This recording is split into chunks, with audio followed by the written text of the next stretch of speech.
Hello, everybody, and welcome to a brand new episode of Hey Man, It's Okay. I'm your host, Sky, joined by my amazing fellow host, Ryan. Hey, what's up, guys? Welcome back to another episode. How you doing, Yeah, Sky? pretty good. How about yourself, man? I'm great. Great. Yeah, Yeah. good week, busy week. We're at the start of the week. Start of the week, but I'm heading to Hawaii on Thursday. I think I've got a wedding this weekend, and I think I'm you do too, headed right? I'm headed to Arizona to be part of a wedding. Yeah, Nice. And you're officiating it. Is that correct? and I'm officiating. It's the first time ever. I'm very excited about it. I've done like 3 or 4. I don't know. I get really nervous. I have to do a lot of prep work, and now I have like a whole template, I think, ready to go. Anytime anybody wants to hire me. Yeah, maybe I should hit you up for a few tips before I'm actually doing it. Yeah. Awesome. Well, let's dive into today's very special episode. You know, when it comes to our mental health, sometimes we can't just do it on our own or with talking to a therapist. Sometimes, we need some medical assistance, and, we don't know much about that. I mean, Ryan, you probably know a little bit more about it than I do. Maybe a little, like we learn a little bit of like psychopharmacology while we're in school, and over the years working with clients, and I also worked at an inpatient treatment center, and got to know a little bit about medication and maybe some favorites, but still it's out of my scope of competence is what actually out of my scope of practice. Well, I thought this would be a good topic today, and that's why we have invited our very special guest, Dr. H, from the Pharmacy Sports Podcast. Here he is, everybody, Dr. H. Hey, what's up? Hey. What's up, guys? How's it going? Good, man. Living the dream one day at a time. It's finally bearable outside here in Texas, so it's great, man. Yeah, what's your weather like out there? It's 85 right now, and the high was 88 earlier. It was 59 this morning. I didn't know what to do with myself. Oh man, it's currently 62 here in Seattle. Oh, nice. There you go. And you told me it's raining? Shocking, right? Yeah, surprise, it's raining in Seattle. Well, welcome to our podcast. Thanks so much for coming on. We really appreciate you taking the time out of your day to be here. Yeah, I appreciate you guys, man. I'm a big proponent for good mental health counseling, good mental health well-being, so it's something I'm very passionate about. Awesome. Well, we're going to do what we normally do here on the podcast, and we're going to ask you a little bit about yourself and kind of why you're here and what got you to this point in life where you're here on a mental health podcast. Yeah, I'm great, man. I'm ready. Yeah, let's do it. So why don't you tell us a little bit about, your journey into mental health and a little bit about yourself for our listeners. Yeah, so my name is Dr. Hussam Hamouche. I'm the owner and operator of Stonebriar Pharmacy in Frisco, Texas. I also host a sports pharmacy podcast, something that connected me and Sky and Ryan here on via Reddit, which was awesome to get to know you guys. I got into pharmacy. It was my first year of college, where a good friend of mine actually overdosed on opioid medication, and it was one of the things. Yeah, man, is it's tough, but. This thankfully 12 years ago, so things are growing. But right when he passed away, I decided, I can't play soccer the rest of my life, so I really got to figure out what I want to do with, with everything. Saw that I enjoyed chemistry and biochemistry, so I got my bachelor's in biochemistry. Then got into pharmacy school in Virginia Commonwealth University. Specialized in drugs of dependence. That was my main focus because that's what kind of drove me into pharmacy. Did a lot of research with, did a lot of research with marijuana and Parkinson's disease. That was my big thesis for the end of school. Which is obviously a whole other thing we can talk about another point. And I started to realize, even in school, that my mental health, I feel like, was really, I really struggled with anxiety.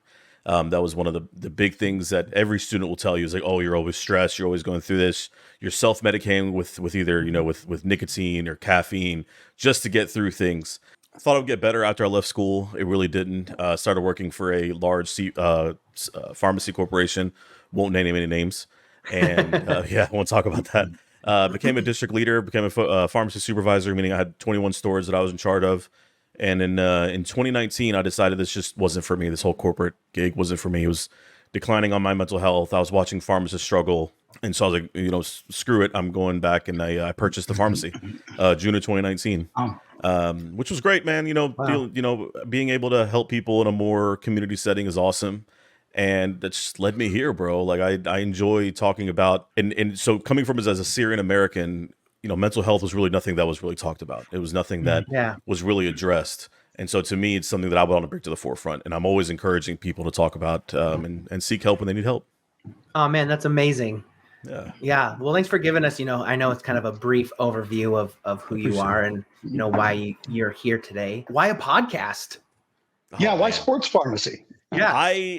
So going back to when I was with that large pharmacy corporation, I gained a lot of weight. I got like really bad shape. I was like over 280 pounds, and I was diagnosed with type 2 diabetes. And then I was like, well, shoot, I got to do something to fix this. Got super healthy. I lost 40 pounds, and now I'm just Nice. teaching people how to do that. I became a certified sports nutritionist, and it's just my passion Mm, around sports and pharmacy. I just combine the two, and we really talk about anything. And I'm not going to say no to people. So that's so cool. I had a mental health counselor come on recently, and we talked about the yips in sports and how he's Mm, helping. Like he works for FC Dallas, and he's one of their sports mhm. psychologists. So it's pretty interesting what they kind of go through. What is some of his recommendations for the yips? Oh, you'll just have to check out the episode, man. I'm just kidding. Okay, I'm just kidding. okay. No teasers. He was really good about showing some of the exercises that he does with his athletes, and one of the things that he does talk about is a lot of the nootropics that we'll talk about today. Some of that stuff really helps with just leveling people out, and we always got to make sure that we're always abiding by the anti-doping policies to make sure we're not violating anything like that. So that's where I came into play. So I help FC Dallas and other teams with making sure that any medications that any of their players take are not going to get them suspended for any reason. Oh, great.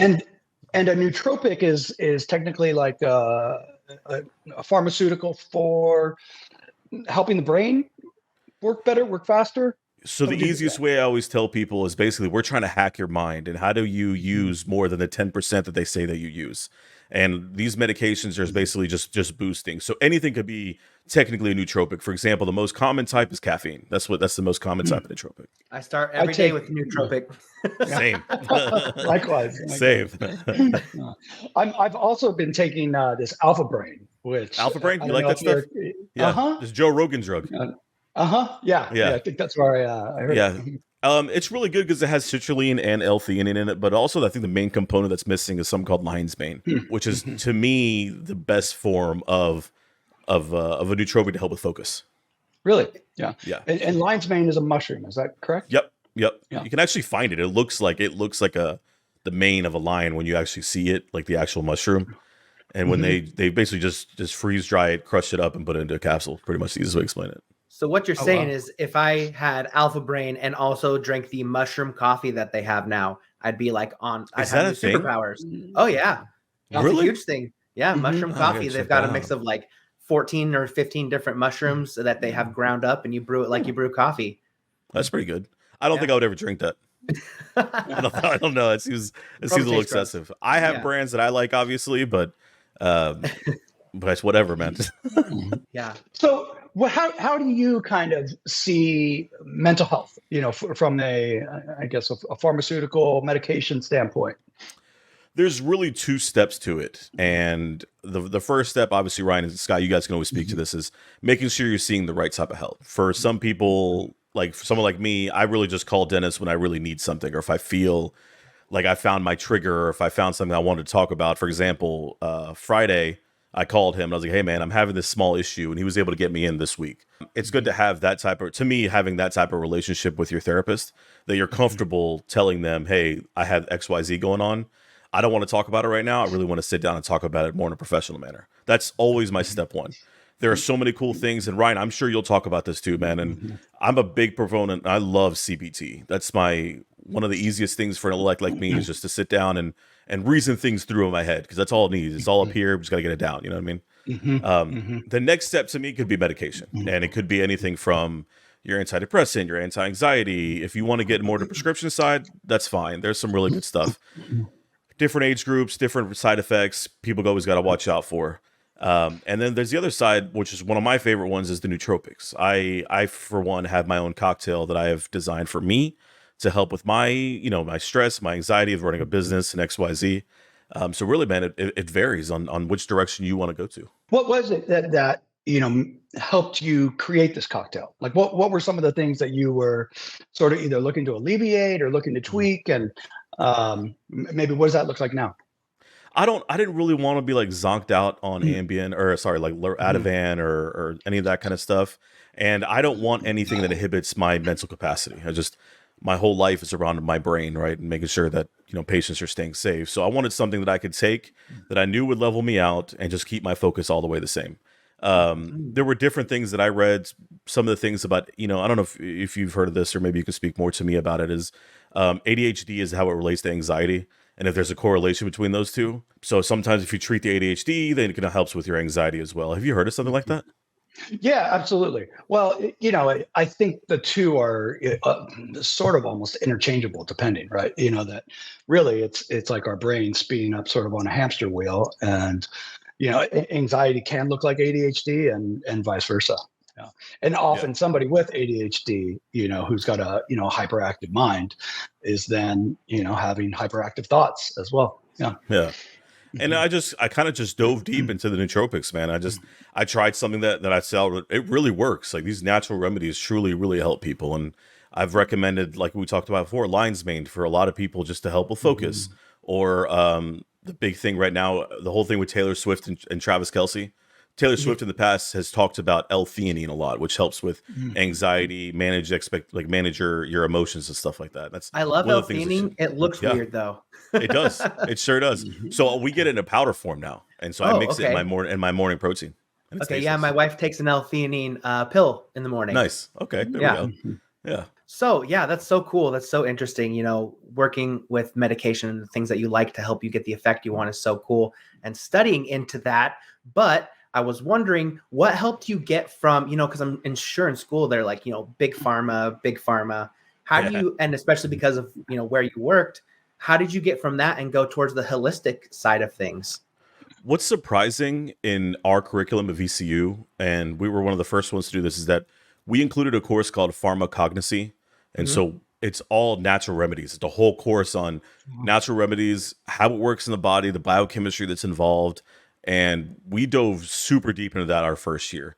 And that's kind of what really intrigued my mind a little bit. And just kind of where I pushed myself. I started taking black seed oil just from talking about that from that class. What's black seed oil? Oh man.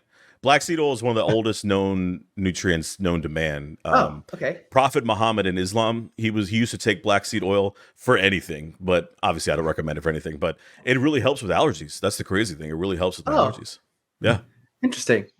Does your pharmacy also sell the big pharma medications? Well, we're a compounding pharmacy, so we make a lot of our own stuff. Most of the stuff that we do are more focused on the hormone replacement, weight loss, and skincare. And definitely at some point, I kind of wanted to ask you about testosterone. Sure, absolutely. I've had a couple clients who, as of recently, actually tell me that was probably the number one thing that affected their mental health, was getting on a TRT, hormone replacement therapy. Yeah. You'd be surprised, man. If you have a messed up baseline hormone levels, it's going to mess your whole endocrine system up. Your serotonin uptake is completely skewed because of testosterone. You're talking to somebody who suffered from low T right now. Oh, really? Oh, yeah, real bad. It sucks, man. It sucks. Man, when I tested it, I had less testosterone than an 18-year-old female. Oh, and no. Because That's I was terrible, trying man. to, Sorry.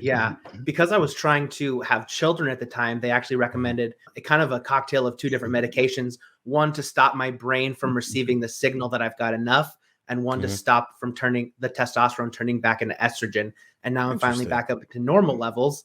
And I can tell you, man, ever since I started that and ever since I got that in line, my mental health just up and up, and it's just been increasing. It's really so important. It's hormone imbalance is like it affects even high school students, even athletes that are going through, whatever practice that they're going to. Is when you start with low T, especially in guys, then your entire baseline, your metabolic range, everything is just going to be skewed.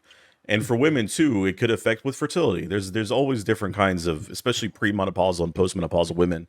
That's kind of what our bread and butter is. And we do a lot of even stuff for before they do any sort of trans surgeries as well. Any sort of what's it called? Gender dysmorphia surgeries. There we go.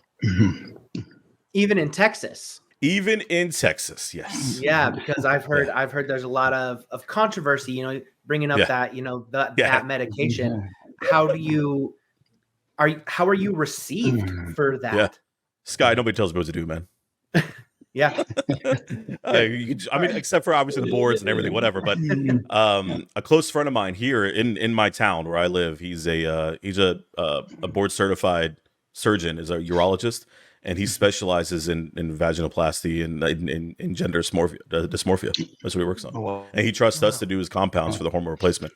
We have an age limit, I will say. No, everyone has to be over the age of 18, and they actually have to pass two. Like a psyche eval? Yeah, psyche evals. They had to pass two psyche evals from two different doctors before they'll even go into the program. Just to make sure that they're ready for it. That's so cool. I've heard a lot about the testosterone levels being lower and lower and lower as the generations keep going on. Yeah, a lot of that has to do with food. A lot of processed food. There's so many natural ways that you can help improve your testosterone, and caffeine is actually one that actually helps boost the conversion of DHT into testosterone. It helps with that pathway. And making sure you're hydrated. And every time you hit the gym, they've proven this. They've shown that the difference between 3 days a week versus 0 days a week, there's actually a measurable difference in testosterone. Interesting. Really? Yeah. What are some of the natural remedies to increase testosterone? We have something called Tribicium forte in our pharmacy that helps slow down the degradation of your testosterone within your pharmacy. I'll send you the name too. It's a little bit tricky to send out. That's a really good one that a lot of people use.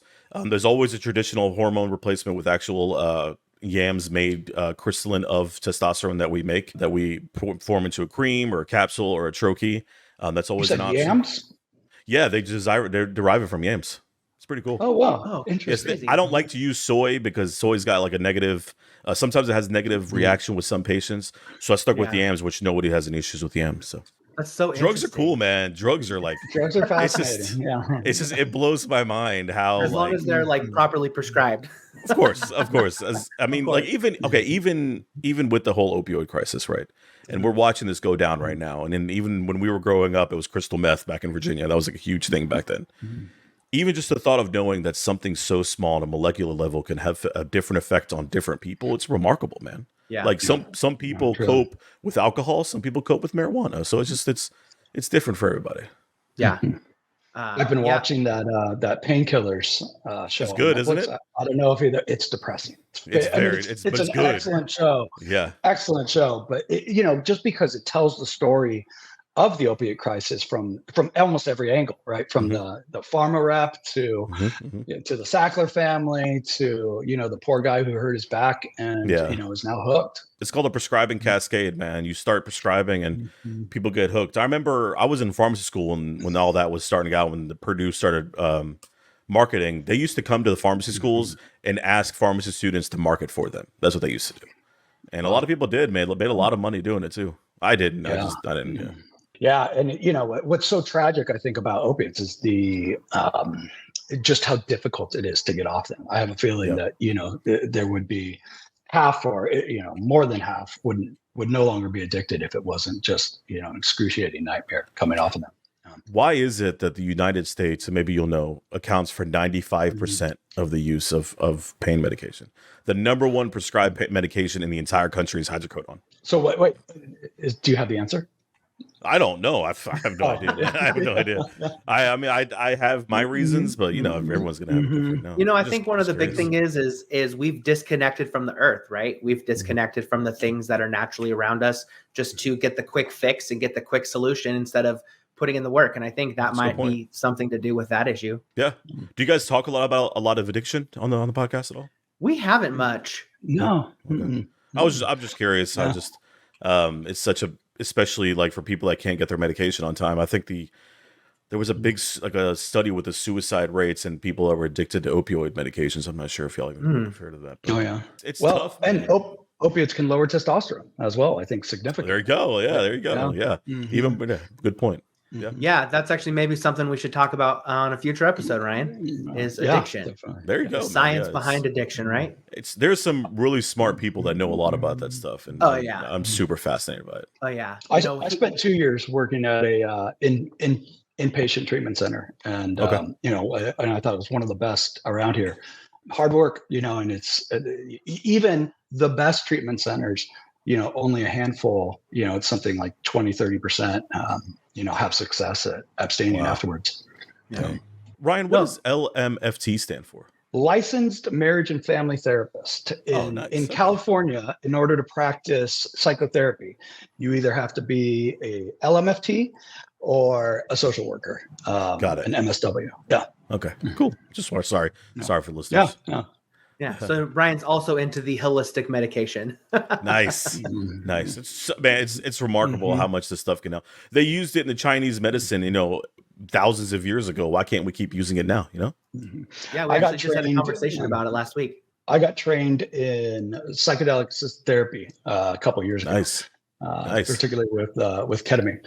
So, and yeah, fascinating how, somebody can be, really in this like myopic tunnel vision depression and, maybe have one infusion or one injection with a good therapist and, really can transform the way your mind thinks, to just get even like an hour or two with a different thought process can really be beneficial.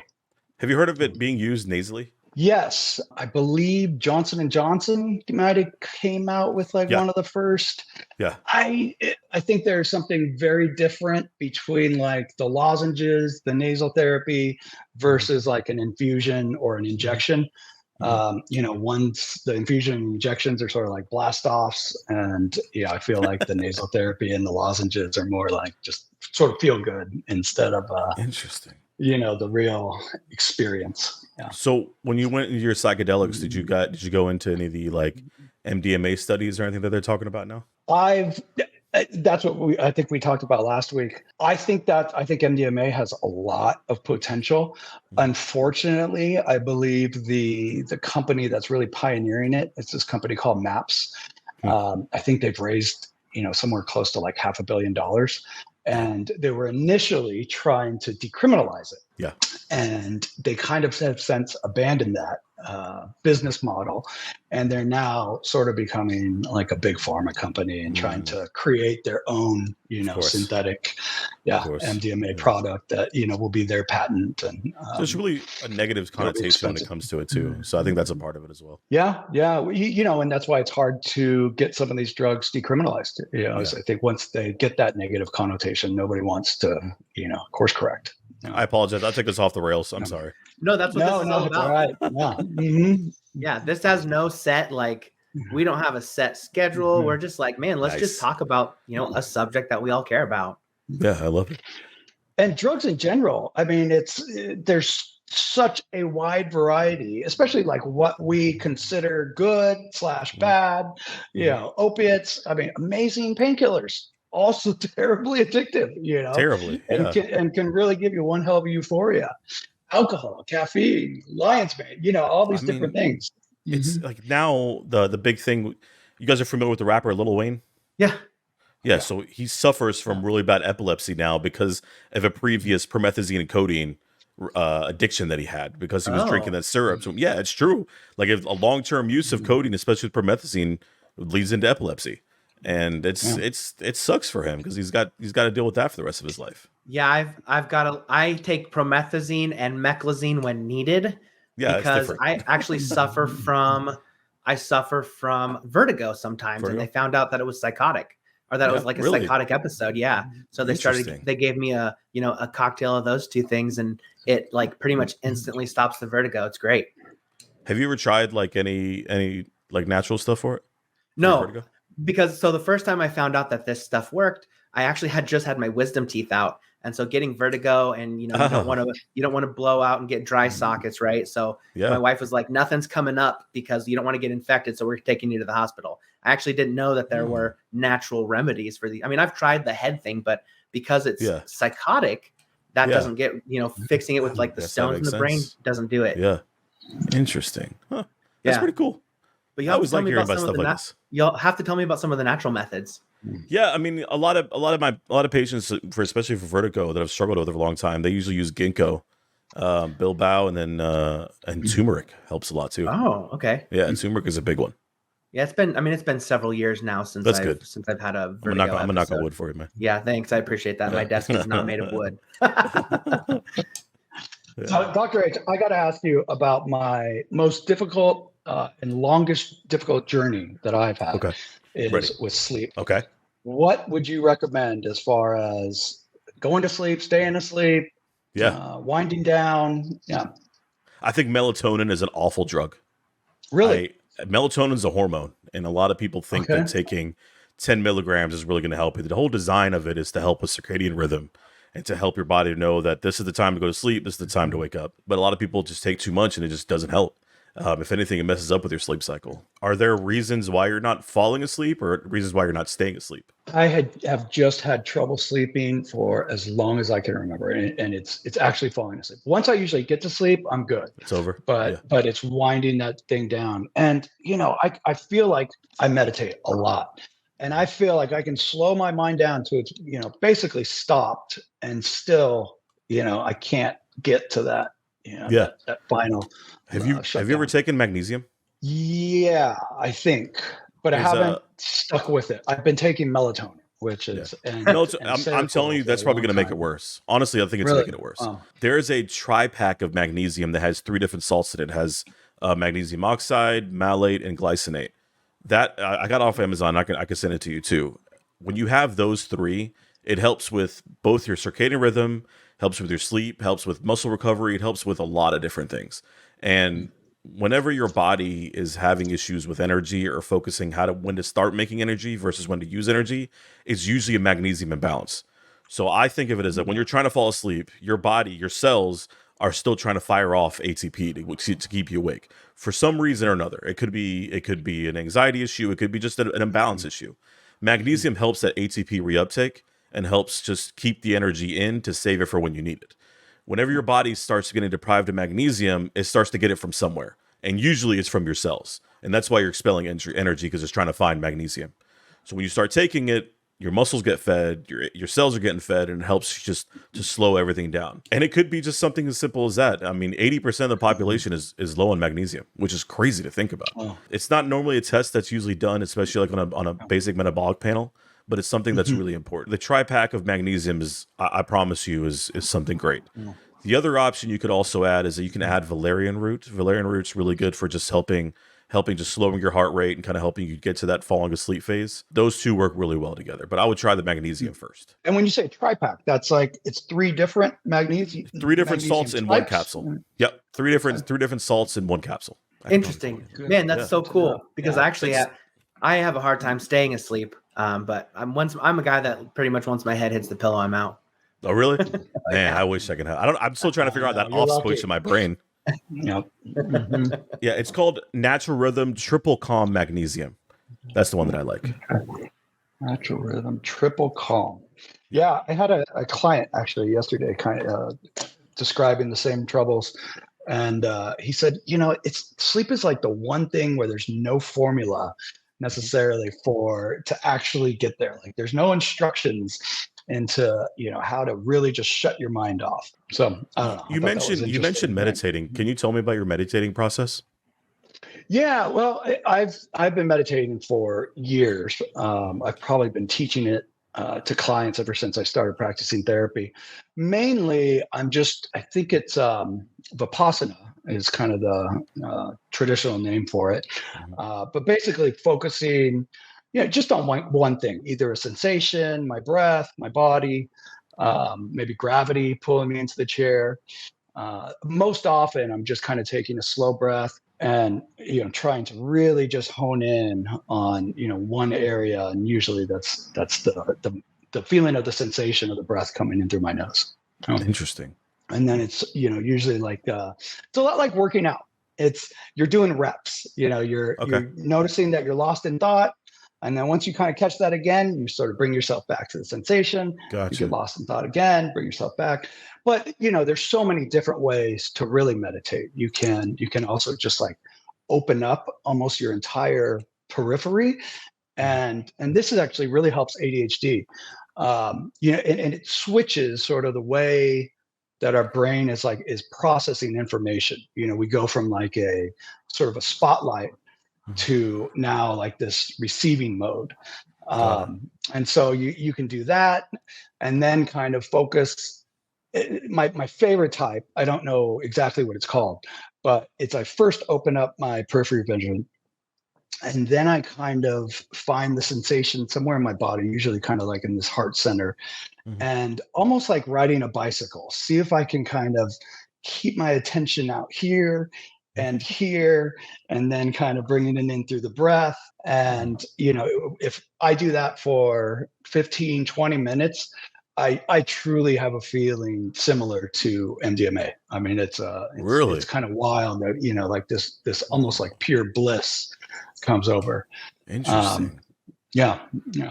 And then, The mind if you is really crazy. get into it, the mind is crazy. Yeah. I'll say. It's crazy. Cool. Yeah, try, because I want to try it. I will. There's this app called Waking Up. Okay. It is hands down, I think, the best meditation app ever made. I actually think it's maybe just the best app ever made. Waking. Period. There's so much good information on there. There's some of the best meditation teachers around the world who all have like little courses throughout. Nice. And there's so many different styles of meditation that you can learn in there. Plus there's like an introductory course, like a 28-day, just gives you like the nuts and bolts of why you're doing what you're doing. I can't recommend it more. Yeah. I'm gonna check it out. I see they have a 30-day free trial, so I'm definitely gonna try that. Yeah, and I think you can email. Sam Harris is the guy who created it, and you can just email him and ask for it for free. And oh, for real? I love free. He'll give it to you for free. Yeah. Wow. Dang, that's nice. Right? Well noted. Ryan also does guided meditation. Oh, for real? Yeah, all sorts. Yeah. What's that? Like I can sign up for it online, like or just. I mean, I do it in my sessions. So I can call you. Hey Ryan, can you help? Just guide me through something real fast. Yeah, help. Have you ever tried any sort of meditation? Yeah, bro, I've been hypnotized before. Yeah. Oh, and one of my classes in pharma school, that same pharmacognosy class, they encouraged us to go try like different holistic medicine. Like I got the needles, acupuncture. I tried that. That was pretty cool. I loved acupuncture. Oh yeah, have you tried cupping? Yes. That's my favorite, man. That helped my hip awesome. pain. And then I got hypnotized once. That was scary. Mind control was nuts. What did you get a video of what they had you do? Luckily, it's 2010, so I think it was before like cell phone videos, so I didn't have to worry about it. Yeah, I've always been really hesitant about trying that one out, but I know it can have some really good benefits. We had a guest on a few weeks ago who she is a licensed hypnotherapist to help with anxiety, actually. Oh, that is so cool. People got such cool jobs. That's amazing. Oh yeah. Oh yeah. Dang. So yeah. And I think more and more, I think the holistic kind of space, more and more people I think are getting into it, and therefore there's a lot more jobs I think within it. In the long run, man, I think it's safer. Some of these medications that zonk people out are just, it's hard to watch, and people become reliant on it, just similar to opioid medications when it comes to like Xanax and everything. And it's such a commonly abused medication now that it's tough, man. And even some of these traditional like SSRIs and those class, they cause such problems, especially for teenagers, such problems with weight gain and hormone imbalances that it's just making things worse for them. And so for me to medicate somebody like that, and like I don't even feel comfortable. Like I barely even fill these prescriptions anymore. I maybe have one patient that's on anymore, just because we've transitioned our model into something different. So I think that's something that should be looked at in the long run. How do y'all feel about like Adderall and stuff like that? Are y'all comfortable with it, talking about it, or no? I don't know much about it. No. That's the thing. Just a disclaimer that talking about medications is technically out of my scope of practice as a therapist. But just a disclaimer. It works. I know a lot of clients who get a lot of benefit from it. I've also worked with quite a few people where it was sort of the gateway drug into a lot of other things. I know a lot of doctors who kind of, I feel like, have overprescribed it. And, and once you get to kind of those peak or max levels, it's real hard to come down from. I've seen some people whose brains really were affected long-term by it as well, that once they got off, and like real high, I think, like 120 to 140 milligrams a day of Adderall, which I think, 20 is maybe, I think I took a 5 milligram once, and I thought my heart was about to beat out of my chest. I can't even imagine. Yeah. Yeah. And you This is reminded me. tragic to see. Yeah. Mhm. Anything that I talk about, please ask your doctor or pharmacist. Don't it, like Yes. this is all information you can use or don't use, but just talk to someone first. I am Adderall not a is. medical professional at Thank all, you. so don't listen to me. With stimulus, psychostimulants, and we medicate a lot of kids with these medications. There are other options that reduce the risk of abuse. For example, Vyvanse is one that has some sort of chemical in it that's preventing any abuse, but there's still that potential of frying your brain, is how I like to put it. And I am not against it by any means. I do believe it really helps a large population, but I truly think it should be used in an as needed form. It's not something that I encourage patients to take every single day. And I tell people to always have something called a drug holiday, meaning like you're not on any Adderall or any sort of psychostimulant for like a weekend or something, just to help refresh and make your body not depend on it as much. I love that idea. Drug holiday. Drug holiday, yeah. Yeah, to reduce dependency. Absolutely. You know where I see like a real struggle is with children, teens who, you know, maybe their parents are losing their minds with them, or a lot of times maybe their teachers, you know, are struggling to sort of keep them under control in the classroom. And then, you know, they tell the parent, they recommend them, you know, maybe you should go see a doctor. Next thing you know, your 10-year-old is, you know, taking Adderall and, you know, becoming dependent at a really early age, you know, and then maybe they'll do a drug holiday and the behaviors, you know, kind of erratic. Yeah, exactly. And so then they're, you know, recommended to, you know, keep using it. And you know, And it's a cascade, 10, man. like, yeah. That's what happens. And especially now where it's so easy for you to get Adderall medication, you can go online right now, do a questionnaire and answer a couple questions. You'll visit with a doctor, and then all of a sudden a prescription for Adderall shows up at your front door. That's crazy to me. Why is it so easy to get? You know, At there's least a they're lot of cracking down a little. There was that company Cerebral, and I think Cerebral, another yeah. one Yeah. where. But do you know why? Do you know why they cracked down on it? No. Well, I think because they were prescribing it to literally anyone and everyone. No, because nobody else could get it for the longest time. I swear to you, no other pharmacies could get the medication because Cerebral and I forgot the other name of the company. They purchased all of it, and we weren't able to get any. And so these patients that are used to going to a doctor traditionally and going to a pharmacy couldn't even get it. Like they just there was no Adderall ever for like 8 months. I feel like it was just impossible to find.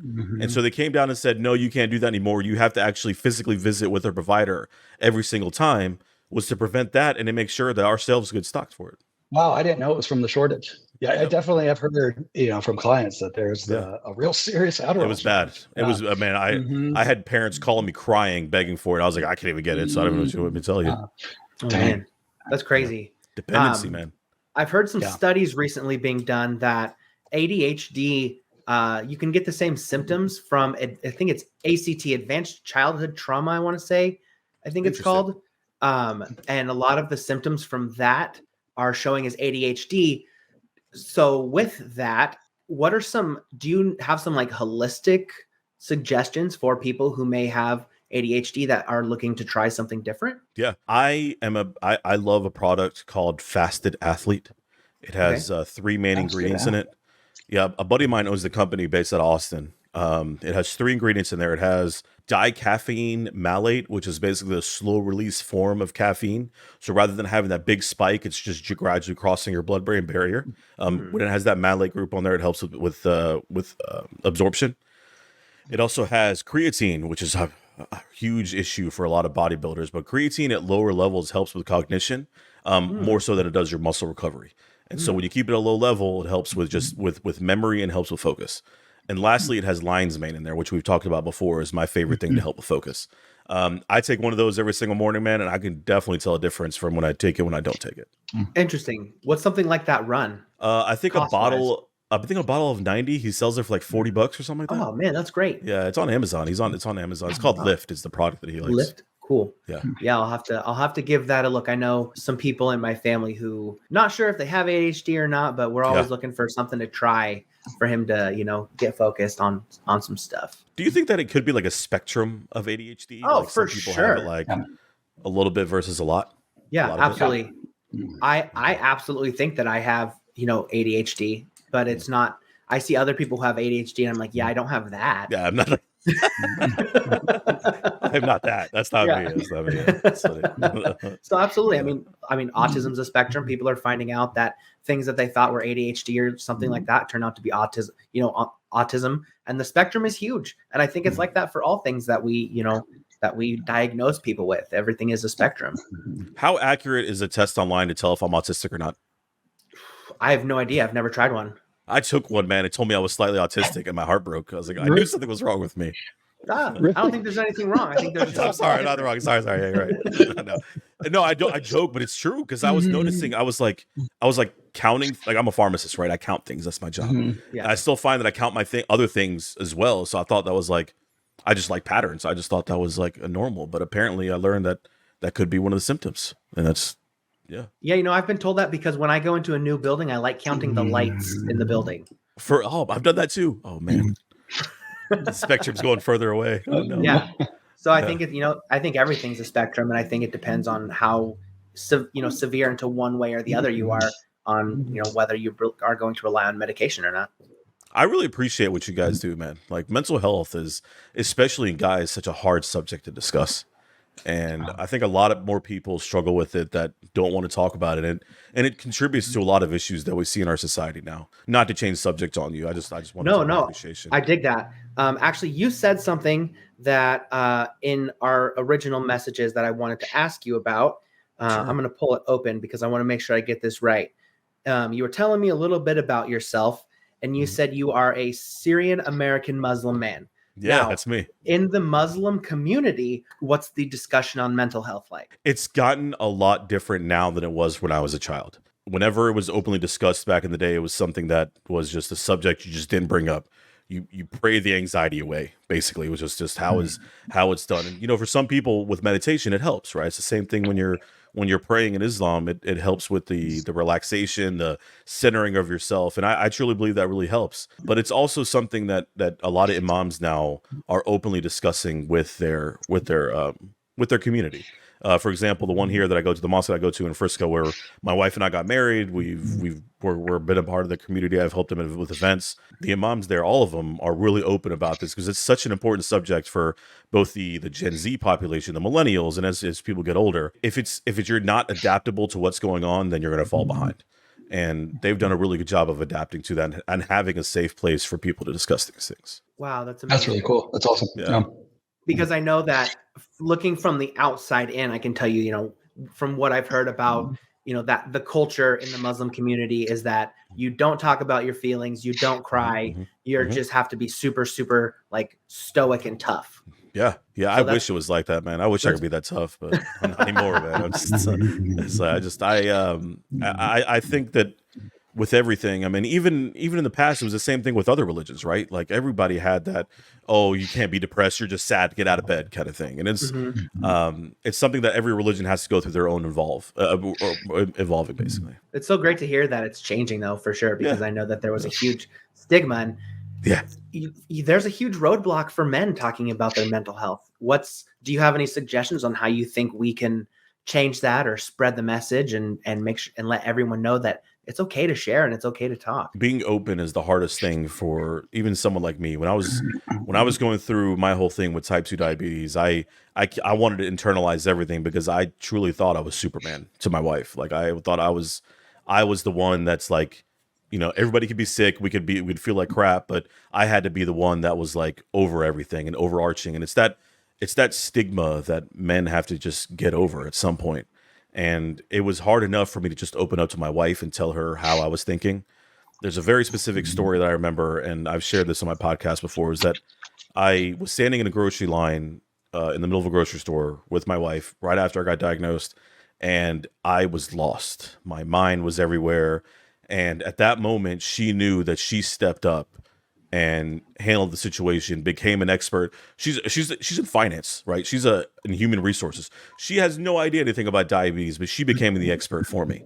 And that to me proved that, hey, I have a partner. It's not that I'm overarching. It's not that I'm doing everything myself. I have someone that supports me just as much as I want to support her. And once that was there, everything else came easier, man. Everything like we talk about, especially in Mr. Marriage counseling over here will tell me that it's everything has to be a teamwork. and I'm lucky that I married a woman that she's baby John. I love you for listening. She gets me, man. She knows I'm crazy. She knows this never stops, and she just tries to suppress it for me. Is what she tries to do. That's awesome. How long have you guys been married? It'll be 7 years this month. Oh, hey, awesome! Congratulations. Thanks, man. Thanks. Yeah, she puts up with my craziness, and it's great, man. It's great. Yeah, My I feel the neuroses same at way times. about my significant other. Yeah? She's absolutely amazing. She's been my Nice. partner through everything. She's actually the reason that I started going to therapy, and she Nice. encouraged me to do that. And we're actually coming up on 8 years this year. Nice. That's amazing, man. So That's we're just awesome. just a little bit skosh a little more, bit, but a little bit. I don't think it's any different. It's so great when you find that partner who can support you and kind of help you grow, and you grow with each other. It really solidifies the relationship. Ryan, what's your best advice to give a married couple? Only one. And I'm the one actually still looking for that soulmate. Oh man, Yeah. I think my wife has a sister. I think. I got you, bro. I got you. She's Turkish. It works, man. She's I'm stealing this from somebody else, from a psychologist that I know, that you have to put in the same amount of effort that you did when you were dating that you do when you're married. Oh, and amazing. I think that's and it's the little things. I think it's wanting that other person, to be happy, really caring for them. I think our society's gotten so individualistic, that so much is about, my happiness, my needs. But I think it's, when we put somebody else in front of us a lot, or, importantly, then I don't know. Then I think it helps both people. That's amazing, bro. And what's the biggest failure you see in marriage? Maybe that individualistic nature, my needs, and obviously it's important that we're getting our needs met. But I think it's, I don't know, also that the little things we stop doing, maybe the little things that are really important to that partner. We stop doing the little things, and the big things, stop getting done. And then, then we're just, again, thinking about ourselves. And it takes work. It takes a lot of communication. That's true. Yeah. It takes effort. Yeah. That's my advice to all new couples. Work on your communication. That's a big thing. Yeah. Mm-hmm. I tell people Try to chill. Keep the intimate, Chill, just relax. It's the easiest thing I tell you. Just take a step, figure it out, move on. Hey, man, I love hearing that. Thank you. Yeah. And try to keep the intimacy alive. I think that's really important. Big one. There's more to intimacy than just the I do hope our wives are watching this. Yeah. Hey, what's up? For sure. That's awesome. Yeah, man, this is such a cool conversation. So I appreciate awesome. you guys, man. I appreciate you joining us. Is there any last thoughts before we get ready to, end our discussion today? Yeah, take care of people. That's my go-to. Is that I got in the business to take care of people, and money comes behind it, man. So anything that I do is more to help the community, man. That's all you gotta do. That's great.